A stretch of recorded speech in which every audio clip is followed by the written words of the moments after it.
this next segment is very important.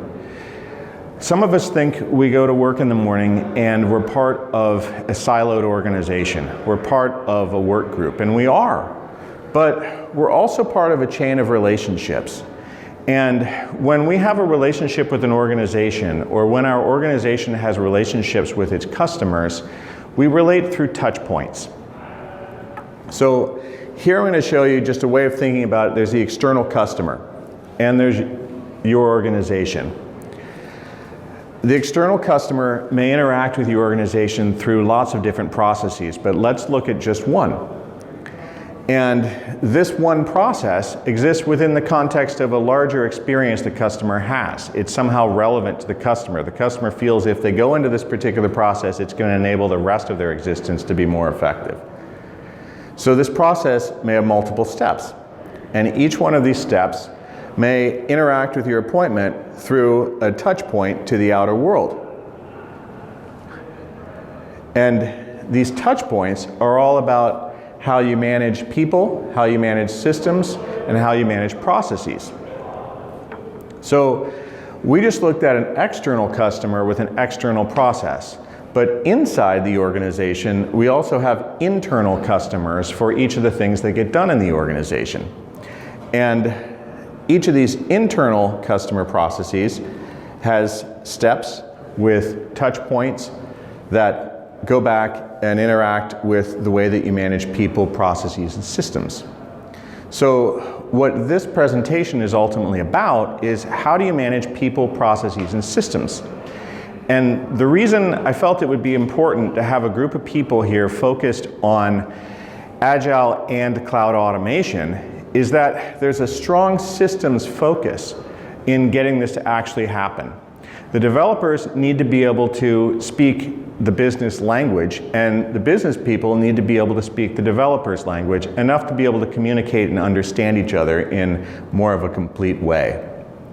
So each of these touch points I just showed, they can trigger processes that actually are cross-functional. So here we're back at the external customer and your organization again, but looking a little bit more deeply. We're in a particular customer process, which is part of the customer's whole life, and we're stuck in a particular step. In the prior slide, we were looking at lots of steps. Now we're just in one step, looking more deeply. It hits one touch point.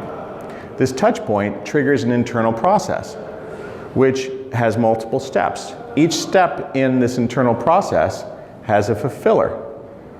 And what you're seeing here is that there's a cross-functional collaboration that somehow happens whether or not these groups are communicating very well with each other in your organization. It's reaching through your organization, and in order to, and this is developer speak in a sense, in that you go into a routine, you do something, and then you return a value, but it's the same thing on the business level. The customer triggers a process at a touch point, these different things happen, all these people work, and then something's brought back to the customer. So if multiple job functions are involved, we have this thing of a chain of customers that happen. And again, we're looking just even deeper in this slide at this process of connecting an external customer with your organization through a touch point. So we've got the external customer's process and the rest of the customer's life. Now we're looking at the people. This particular step has a process owner in the customer. That person is connecting either through a system indirectly through the website, or on the phone with, or in person with the owner of the touch point in your organization. That owner of the touch point may be interacting with owners of a process, which then is interacting with fulfillers of steps, and how many other layers going down. And each one of these touch points may actually do this with multiple different processes. So we're looking at a chain of relationships of different people and different job functions that span from the customer all the way back through even your suppliers, and we can look at the organization that way. We can design our workflows that way. We can design our systems that way.